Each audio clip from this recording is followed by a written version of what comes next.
Good morning, my name is Stretch Hoff and I'm an interviewer for the Public Library of Cincinnati and Hamilton County. Today we have John Erhardt with us. It's the 28th of May, 2008. Our camera operator today is Dennis Daly. So, John? Go ahead, John. Yes, sir, please. We'd like to start with, at the very beginning, I guess you can say, where were you born, give us your family history.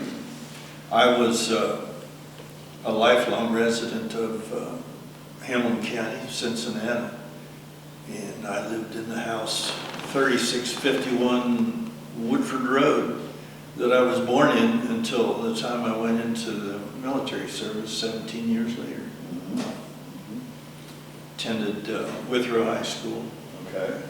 Graduated in 1943, just at the time our effort in World War II was really cranking up. And after the war, of course, came back home and attended University of Cincinnati. We got a lot of Cincinnati UC people in here. So after graduating from high school, and take us from there. Well, I guess I was the younger portion of that class, and I was 17 and not to be 18 until the following December, graduating in June. And 18 was the draft age at that time, and I was very unhappy that I couldn't get into the effort until then, so I did something about that and I enlisted and went into service in September of that year. And what branch of the service was it? well, not to make it too long of an explanation, but there was a program that the Army called the ASTP, Army Specialized Training Program. And what they did was they gave graduating students, high school graduating students, I guess college aptitude tests or similar. And then if one passed, he was offered to go in to that program, which essentially was a free college course, probably pointed mostly toward engineering. So that was one way I could get into the service at 17 and get my parents' consent. And so they consented to that. And I went into the Army, into that program, and wasn't quite a warrior at that time. I was sent to Ohio University. Okay. and spent a wonderful 3 months there. And then I came to understand later, many years later, there were some policy changes, and the Army thought that it would be useful to take this 150,000 that they had put into this AST program and get them into the infantry. And that's what they did. There are 150,000 people. That's what I understand from my reading, and this was just too great a temptation, I think, bearing in mind the needs that they had at that time to build infantry divisions. I mean, 150,000 is 15 infantry divisions, so that's what happened. Most of us went into infantry divisions. So, let's see, what time of year was that then?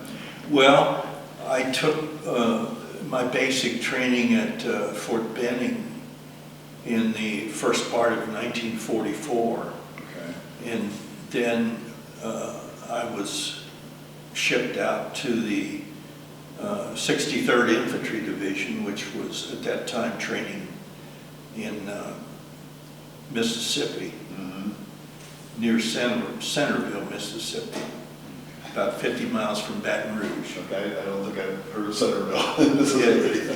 It's not famous. Yeah. although haven't seen it, but I'm told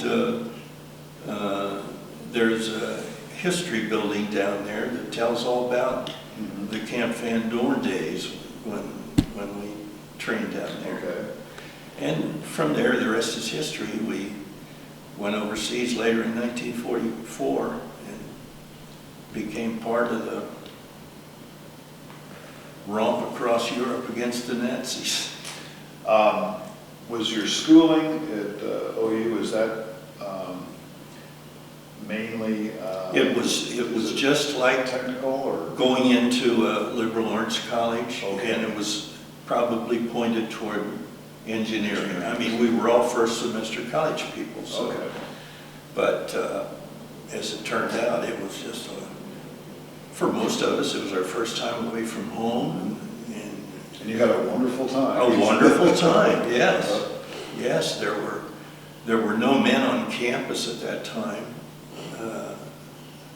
except the military. And of course, the rest of the campus was all girls, so you can imagine. It was a nice time to go to college for 3 months. Yeah. Was OU at the time a women's college? Is that? No. This was during? It was a university, part of our state schooling system, and it was a wonderful small college at that time. Good. Yeah. Okay. So then you were, take us from your basic training then to As I say, I went to Camp Van Dorn, Mississippi, where they were putting together an infantry division. And the thoughts were always, as soon as we get trained up, we're going someplace and be part of this war. And we did the regular things. Training-wise, became familiar with our weapons, and practiced tactics, and went on maneuvers, and finally got our orders. That was early 44, you said? No, that was towards late 44. Late 44? See, the invasion of Europe was June of 44. So we didn't get into action until December 44. We were in the last 6 months of the war. Okay. Yeah. Okay, and trace us through where you were during that action. Well, we landed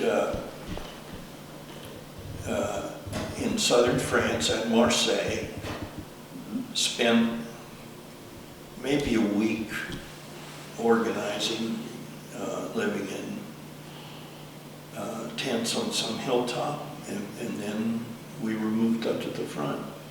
And we never really left the front. I mean, the policy then was when an infantry division was committed to the front in Europe, it never left. It was maintained up to snuff, up to capacity as near as possible by the replacement programs that were in force. There were camps throughout the United States called IRTCs, Infantry Replacement Training Programs. And I don't think many of the guys realized just what was going on, but what was going on was they were being trained up for 17 weeks, and then they would get, I guess, a 10-day furlough, and then they were on their way. Okay. And we had fellows come to us who had been in New York on a pass maybe 2 weeks before they were here, standing in some foxhole in the Alsace, and it was a hard way to get into combat, I thought, the replacement program, because those guys came in, they knew nobody. Yeah. They were stuck up front, and they just had to get onto it fast. Yeah. And I think the casualty rate among the replacements was greater than those who had been able to go in with a unit and gain a little bit more experience. Yeah.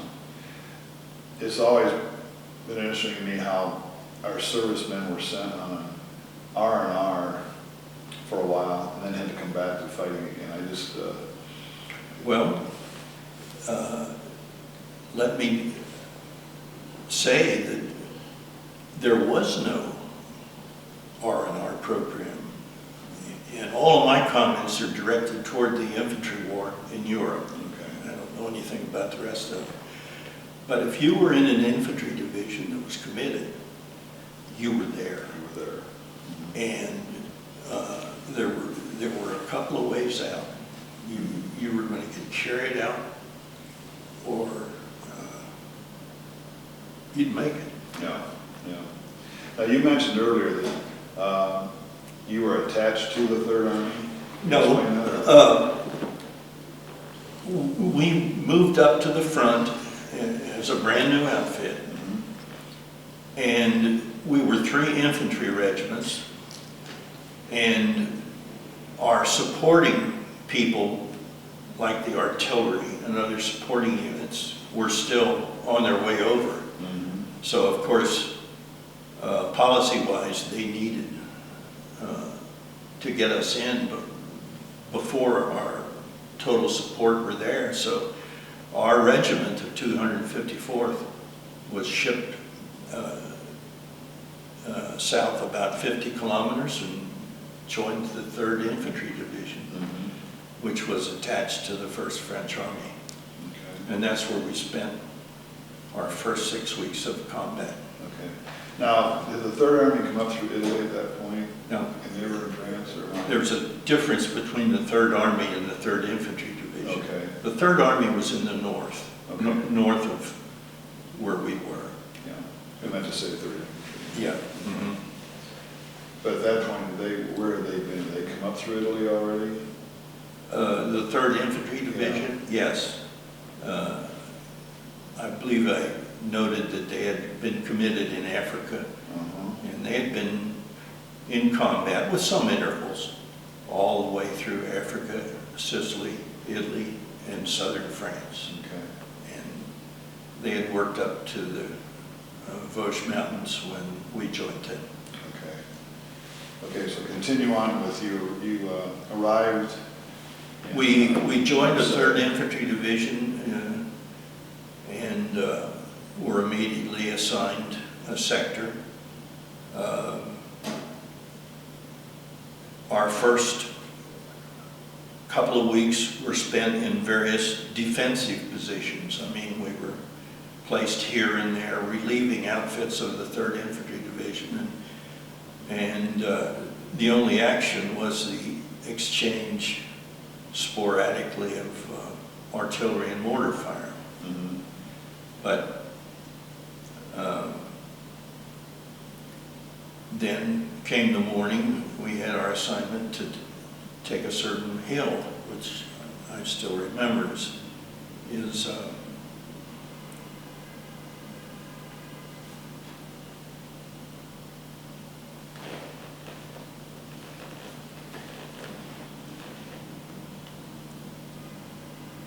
Got it written down there someplace, or? no, you have to forgive me. Okay. Was Hill 216.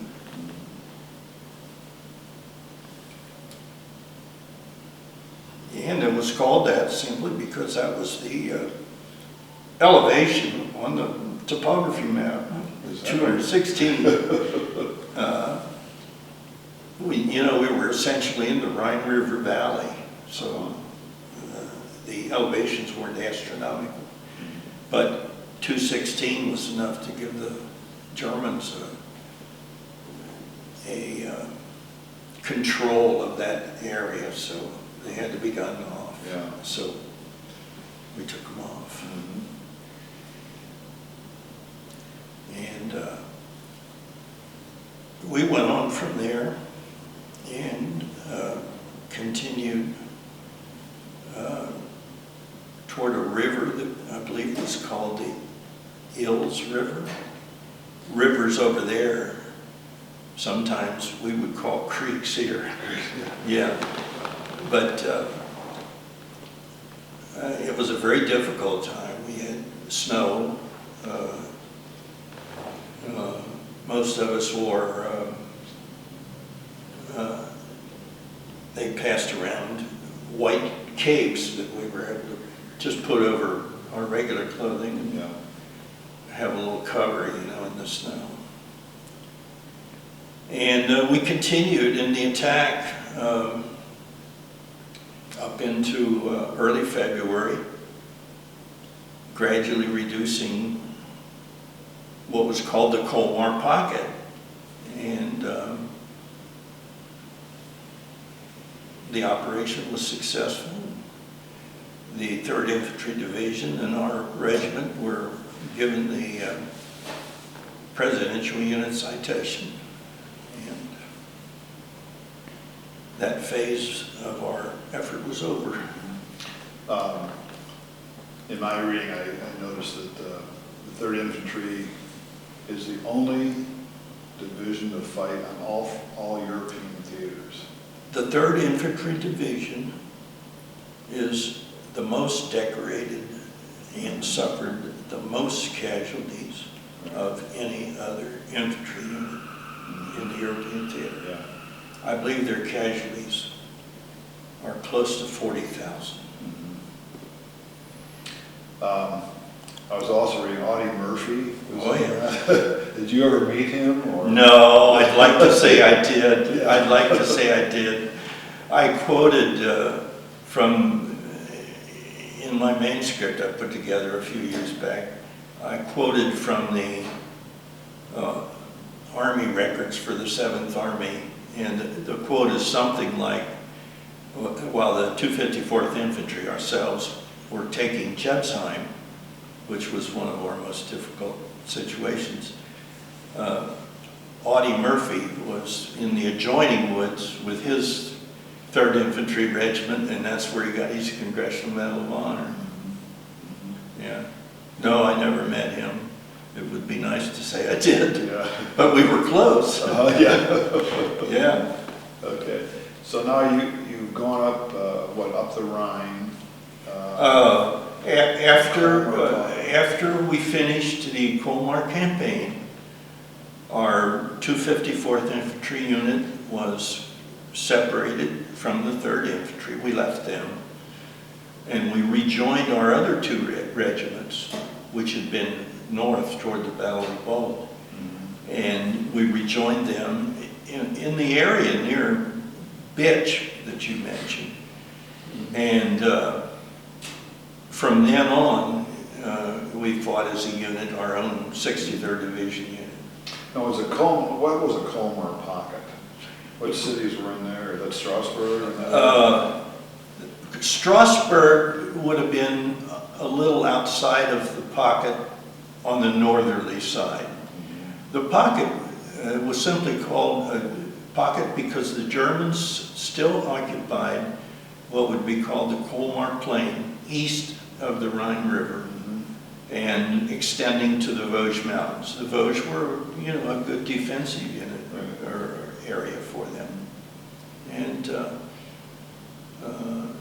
as I read later on, most of my intelligence comes from reading years later, Eisenhower was fearful that they could make a drive from the north and tie up the Germans with this Colmar Pocket and entrap a large part of the 7th Army, and he wanted it eliminated.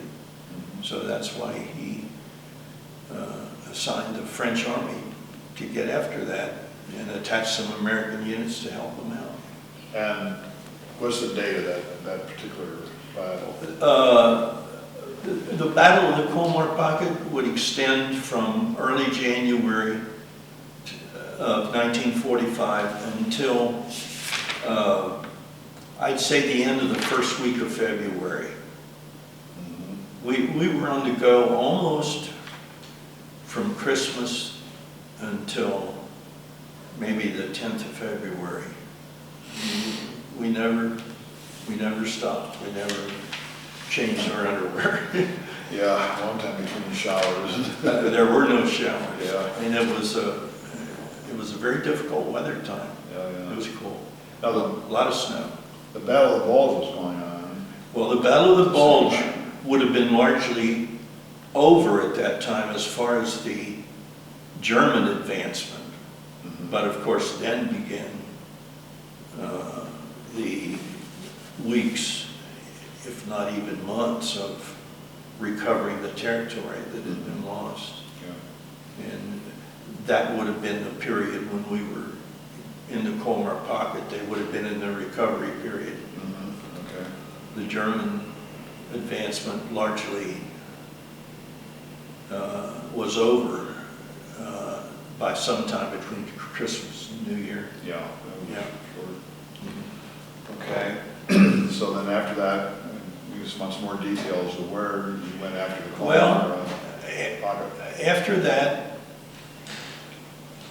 we were in defensive positions until about March 15th. And this was largely a period where I think we were building up our supplies. I'm talking about the overall. They were building up the artillery and ammunition supplies and getting all the units in place for the last final push into the Siegfried Line and into Germany, which in fact was what ended the war. So we spent a couple of weeks on some high terrain overlooking some beautiful German country, right on the border of France and Germany.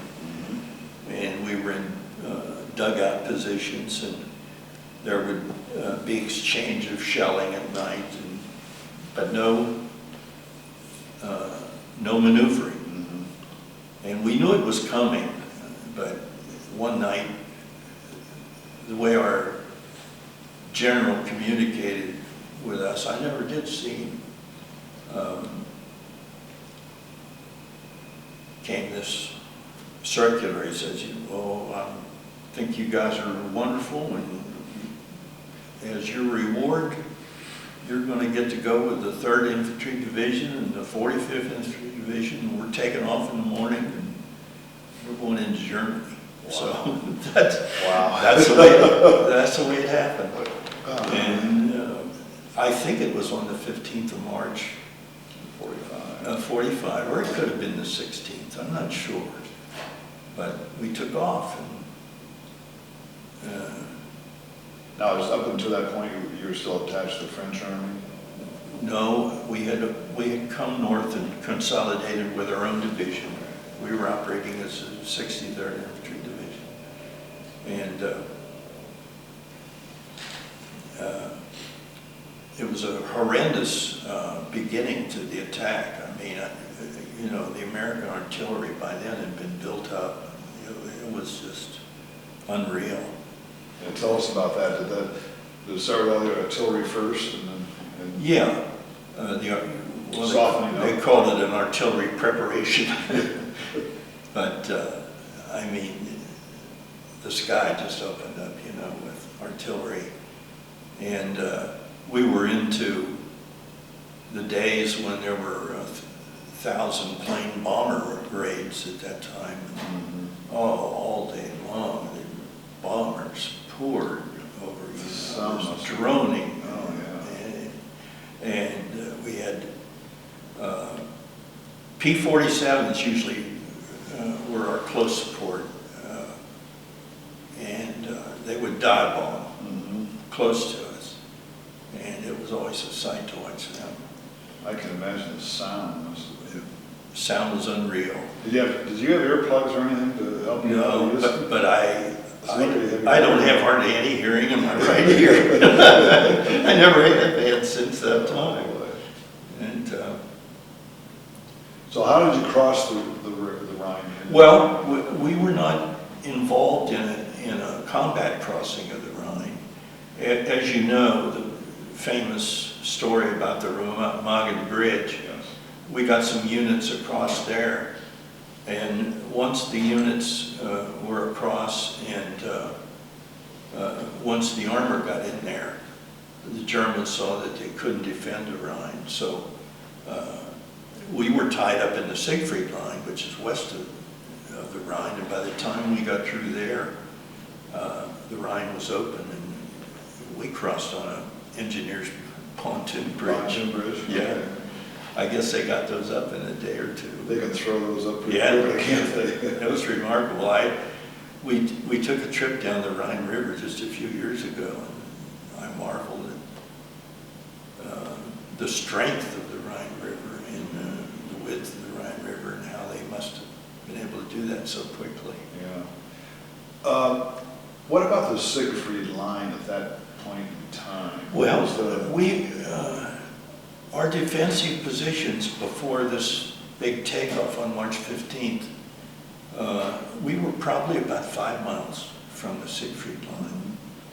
And our first 5 miles were pretty easy, but after that, it wasn't easy. Ran into the German. We ran into the defensive positions, and I think it took probably about a week to get through there. And by that time, the Remagen Bridge had taken place, and then the Germans dropped back on the other side of the Rhine and started their defenses there. But it was always, in retrospect, my feeling that once we broke through the Siegfried Line and got through across the Rhine River, the German army just didn't function anymore the way it had. I mean, it was a very disciplined and well-organized army. But it seemed like our experience after that was, I mean, we just went from town to town, and there might be nothing in that town, or there might be a couple of hundred defenders that had been largely scraped up from the area, maybe with a few SS guys in control. And the whole thing, after we got across the Rhine, began to disintegrate. Yeah. It was still dangerous when you approached one of these towns. You didn't have any idea what was going to happen. And you might walk in, or you might run into a beehive, you know. How close were you to the Remagen Bridge where you crossed? Well, we're considerably south. I have an after-war story about the Remagen Bridge.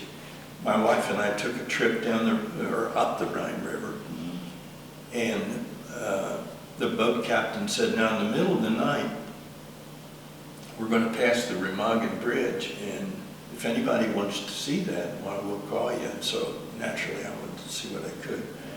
And when I got up on deck, they had spotlights on. The only thing that remains are the pillars on either side of the river. And it was dark up there on the boat, and these two fellows were talking. They said, yeah, over there were the tanks, and over there. And I went over and I said, were you guys there? And, oh no, we saw the movie. So we were probably maybe 50 kilometers or more south of that. My wife and I have been to the Remagen Bridge. There's a museum there, as you probably know. I know we didn't stop there. But it's just amazing. And one thing I wanted to ask you about is that before the bridge actually collapsed, the Germans flew one of their jets. They had developed a jet aircraft, as you know. Yes. And they flew right under that bridge. Now, did you see any of that aircraft in your... We saw either one or two jet aircraft and had no idea what they were. I mean, the obvious speed and the sound was so different from the conventional aircraft. But that's all. I mean, we just saw them crossing the sky. Yeah, it was just an interesting picture, I remember seeing. Yeah. Excuse me. So now you're into Germany. Take Yes. us from there now. Well, the last, let's see, after we got through the Siegfried Line and pontooned it across the Rhine River, it must have been late March, so we only had April left. There was about 30 days to go. And we spent that time just going from town to town. We didn't get into any major town, except that I have a vivid memory of being in Heidelberg on Easter Sunday of that year. And we went from town to town, and there was no organized German army. But from town to town, we didn't know what to expect, and sometimes we get opposition, sometimes It's probably very scary. I mean, you don't know what's going to happen. well, it was, but it was unreal too, because if we had some opposition, we'd overcome it. I mean, we had too much material, too much firepower for any opposition that they were putting up at that time. And we might spend the night in that town, you know, with the radio on, and just, like you were back in the suburbs of your own community, you know? So it was unreal. Of course, the Germans had no longer any air force to worry about. And the last month was almost ludicrous. Yeah. But it was still dangerous. We took casualties up to the last few days. Yeah. Well, then how far were you from Berlin when everything? Well, we were in the south. Yeah. Do you know how the Danube River runs across the southern part of Germany there? Our high water mark was the Danube River. We got to the Danube River. Kind of north of the big city to the south was Ulm, I believe, ULM, and I know we came fairly close to Würzburg, and we were in a nondescript agricultural small community area. So once the Berlin fell, then where did you go from well, Berlin, of course, fell to the Russians. And they finally took it over probably the first week in May. And you know, we consider May the 8th to be VE Day. right? And we were turned around for the first time about the 2nd or 3rd of May, I believe, and sent back to an area in southern Germany. And we took over a small town and became occupation soldiers. And we were there on May the 8th, and that's what we did. And I think it is rather remarkable the way they did. You know, there was no civil authority in Germany anymore. There was no structure. The military was gone.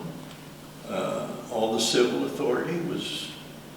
So I suppose there was great worry about what might happen, but immediately we were dispatched to every village in our area, and we had troops in every single.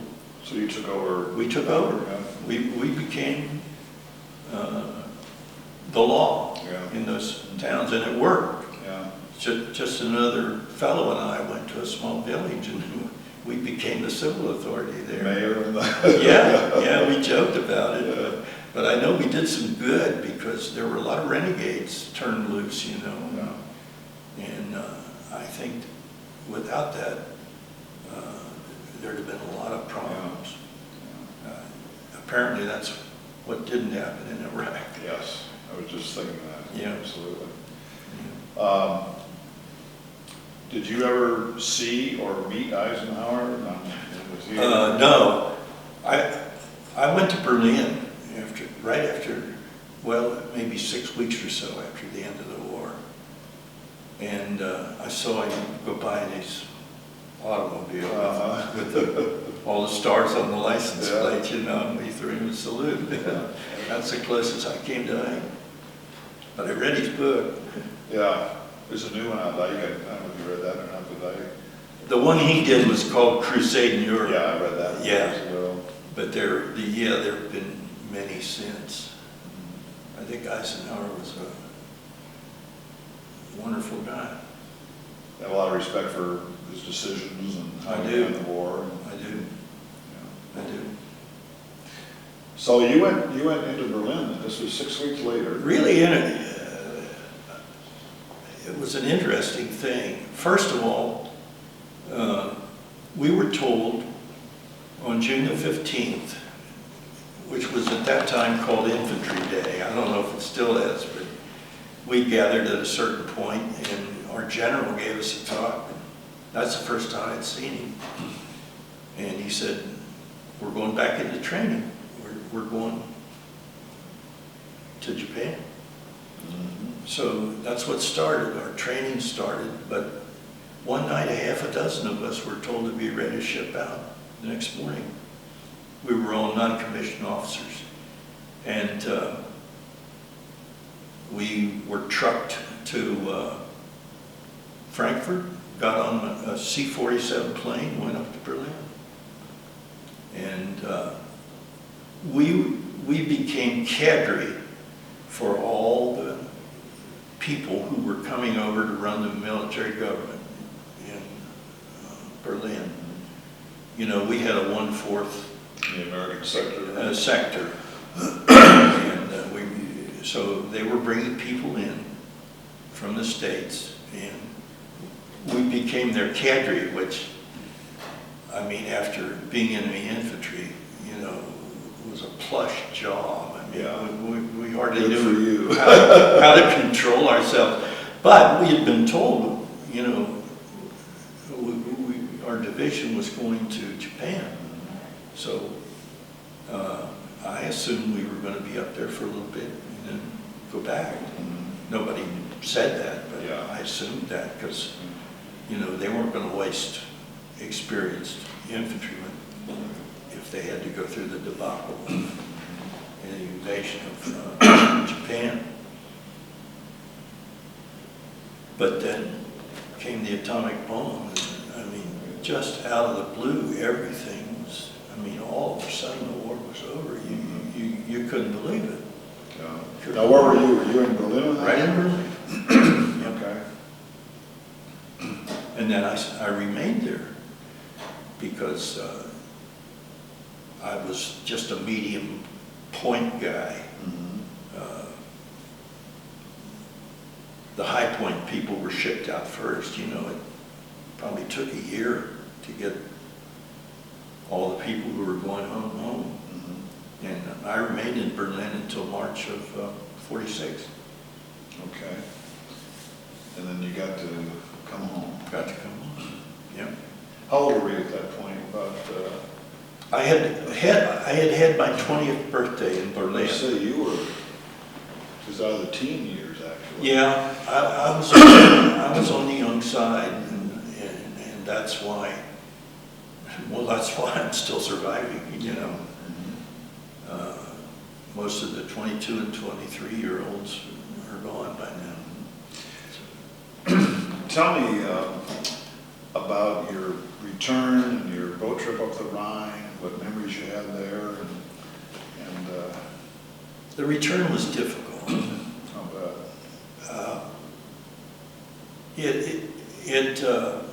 It's difficult to explain, but when you return from that, and I returned to my parents' home in Kennedy Heights, it was like,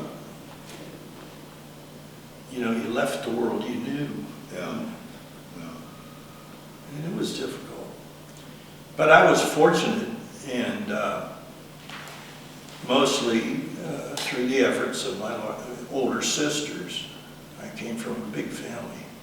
They got me interested in going back to school. And there had absolutely been no thoughts of, you know, what am I going to do after the war? Everything was the war. Yeah, you wanted to just get through And it. from age 16 on, that's all I knew Yeah. was the war. So that got me going into college, and that was the end of the war. Yeah. So you came back and then you went to UC? Went to UC. Okay, undergraduate and... Yeah. Joined a fraternity there. That was a wonderful experience because half the guys were veterans, you know. Mm-hmm.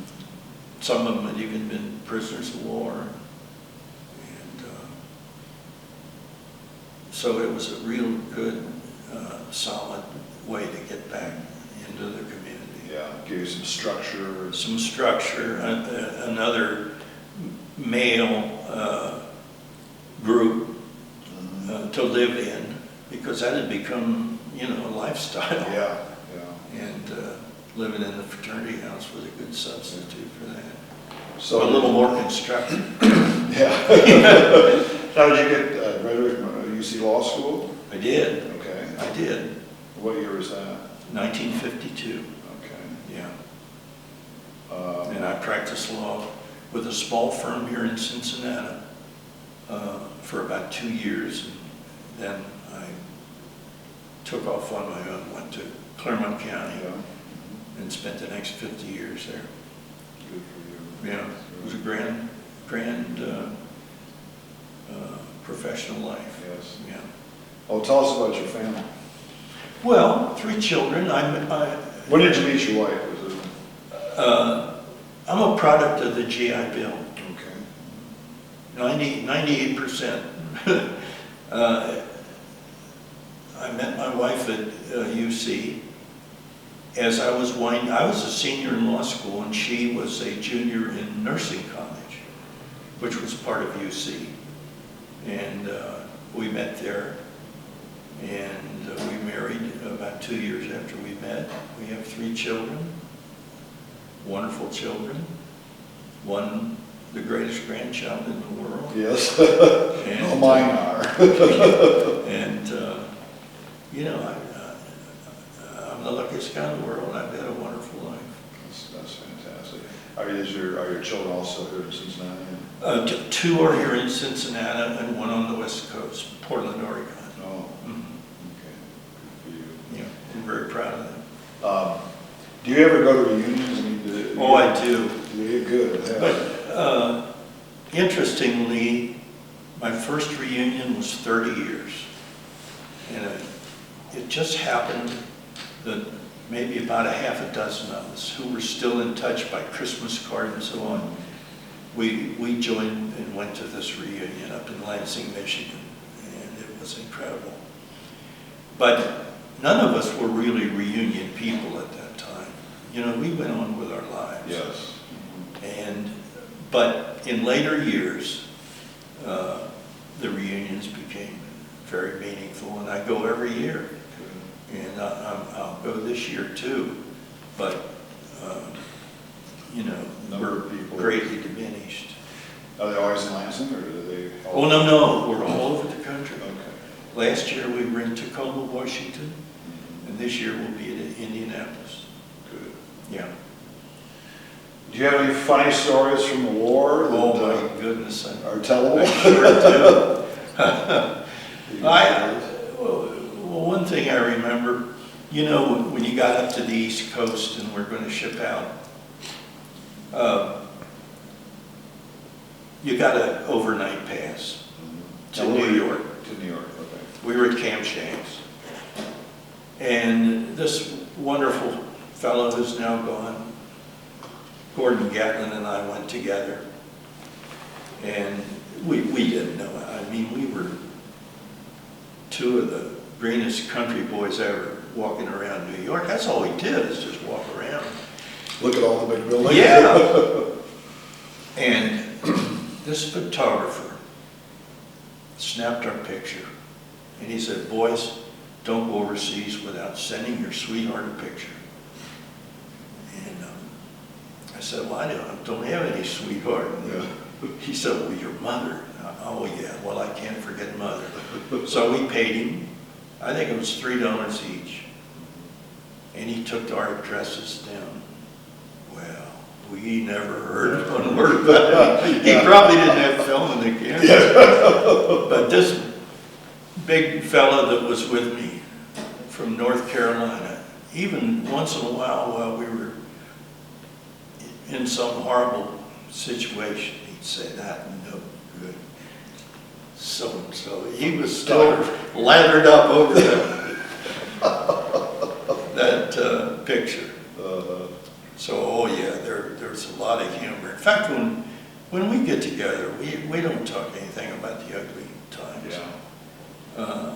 Some of the humorous times and just what's happening in each other's lives. So are these people that your same age that, do you all go together over there? Well, same age. I think I was on the very young age, because I was 18 when I got on the boat. They ranged up mostly from 18 to 23. Our company commander was 25, and somehow or another we had a couple of guys that were up in their 30s.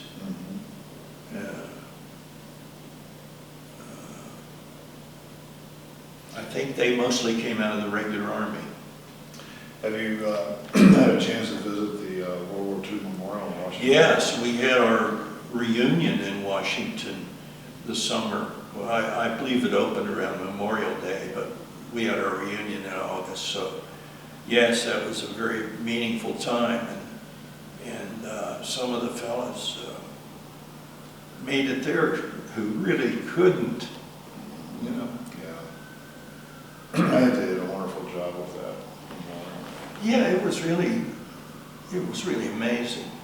Yeah, really amazing. I like the idea that one side was the Atlantic War and the other side was the Pacific War. Yeah. That's good. It was great. Well,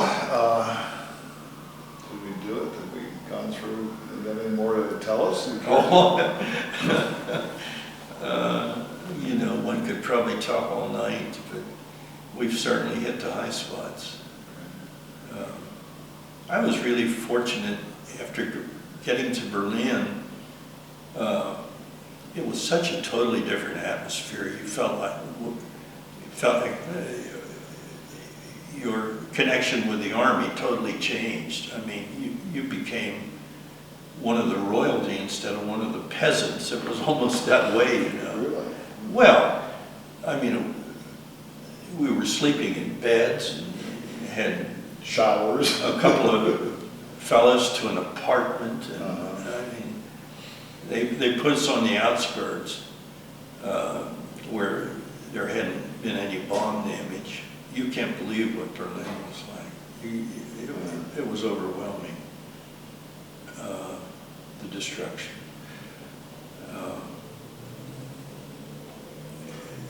It's beyond description, and when I went back there 50 years later, I couldn't believe what they'd done. You know, here's this modern city, the big shopping area. The Kurfürstendamm is probably one of the greatest shopping areas in the world, and they've preserved right in the middle of town the old Kaiser Wilhelm Church, and it's bombed. Have you seen that? I was there, yeah. Yeah, isn't that striking? I mean, you're right. But that's what the city was like. Yeah. What that church. The whole city. Well, the one thing I thought was interesting, the time I went, the East versus the West at that point, how much more developed one was from the other. Oh, yes. Oh, there's a stark Yeah. difference. Yes. Yes. When I went back, when the wall was coming down, I just told my wife, I want to see that. So we went back then. That was, I believe, 1990. Well, when they were dividing the city off, how was that done? I mean, did they put up barbed wire fences or? Not at that time. That all came later. Yeah. When we were there was free passage. And of course, the Russian troops were there in hordes because they had brought in, such a great number to take Berlin. And we mingled with them. I can't say it was always comfortable, but we did. And no, everything was open at that time. The shutdown came later. So you can go anywhere in Berlin you wanted to? Anywhere in Berlin, yeah. And unbelievably, 6 weeks after the war, they had the subways running. Of course, the subways were all underground for the most part. Yeah. And you could get on a subway and go to a different part. And, but the suffering there was terrible. It was terrible. Now, you were there for how long? You said into 46? I went up there, you know, the war was over, as we say, May the 8th. I went up there about the 1st of July. It was just before the Potsdam Conference, if you've ever heard of that. And I was there until March of 1946. Okay. Yeah. And by the time you left, were they putting the barriers up at that point, or had that not happened yet? No barriers had gone up at that time. I think it became more formalistic. There were checkpoints and things like that. Charlie was there? Well, Checkpoint Charlie was much more of a fortification. Mm-hmm. The checkpoints that I'm referring to were more like a couple of guys with automatic weapons asked them to see your pass when you went down this particular street or other. Well, Berlin today is certainly a magnificent city again. It sure is, and it's unbelievable. It's an unbelievable conversion, as it is with Frankfurt, as it is with Dresden. Yeah, those cities were all leveled. Oh, Dresden was, from my reading, was destroyed in the last days of the war. You know, we did some horrible civilian bombing. I'm not saying it wasn't justified, but I mean, we did. We visited the city of Würzburg, which is right there on the Rhine River. And this lovely lady is taking us on this tour. And she says, you know, all of this was destroyed in an hour or two. And it was destroyed on March the 15th. That was the preparation for the big offensive that I've referred to, you know, our offensive to end the war. And they came over in one night and just destroyed Würzburg. A lot of manufacturing in there, was there? No. Not by then. No. It was pure anti-civilian. You know, the Germans had done it to start the war, and I think largely through British sentiment, we were doing it at the end of the war. Dresden wasn't the military, and they firebombed and destroyed Dresden in 2 nights. What was your port of demarcation to come back to? Coming back, Le Havre. Le Havre, northern France. Things moved very slowly then. I was probably 2 weeks in transit from leaving Berlin to get to Le Havre. I mean, you stop here, spend a few days here, because I guess they just didn't have all the train capacity to do it. That was a large, huge undertaking. Yeah. And we came back on a victory ship.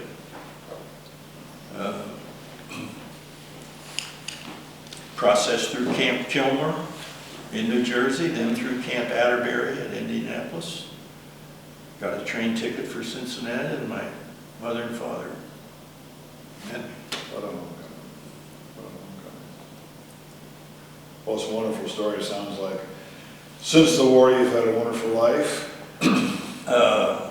I think I'm the luckiest guy in the world. Yeah. Nice family. What kind of law were you in for so long? Well, a general practice. I would be an anachronism today.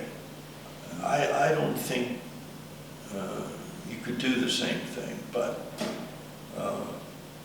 I just went to Claremont County, which was by then looked to be just opening up, and it was in fact. So I located there, never looked back. I always had work to do. And it was a general practice. When you practice like that, you're dealing with ordinary people. Maybe a few businessmen, but they're sole proprietors, you know. Yeah. So it was a good life. Good life. Okay, well, we certainly thank you, John, for a wonderful story. It's a story repeated by many, I'm sure. There would be many common denominators to the stories. Well, I was glad to hear about your experience because excuse me, it's just coming up in support of everything else that was going on. So it was really It was very much the thing to do. I would have been terribly unhappy not to be involved in it. that's the thing that's so key back then. I think that today, you wonder if we could ever do that again. Not that there'd ever be a war like that, I know that, but just to get the national enthusiasm. When I hear some of our leaders compare our situation to World War II, I'm resentful when they do, because there is no comparison. No. Not at all. The country was committed. Yeah. We had some great leadership, I think, at that time. Well, it seems like, you know, I was just a kid back then, but I think the threat would be so scary that, you know, if England had fallen, you know, we were next if they could ever figure out how to get everything over there. I feel we owe a great debt to the British. How could we have jumped off and invaded France if we hadn't had a place like Britain to build up? Right. Couldn't have done it. And the fact that all that buildup couldn't even happen today because of all the communications we have, so it was kept relatively secret. I mean, where it was going to happen and when. And it's amazing. And you know, we owe, as far as World War II is concerned, we owe a great debt to the Russians. Oh yeah. That's, I think, often overlooked. But what happened in Russia was just horrible. Yeah. Just horrible. Well, thanks. Thank you, sir. Thank you for being a hero for us. I don't feel I'm that. I know you don't, but you guys are.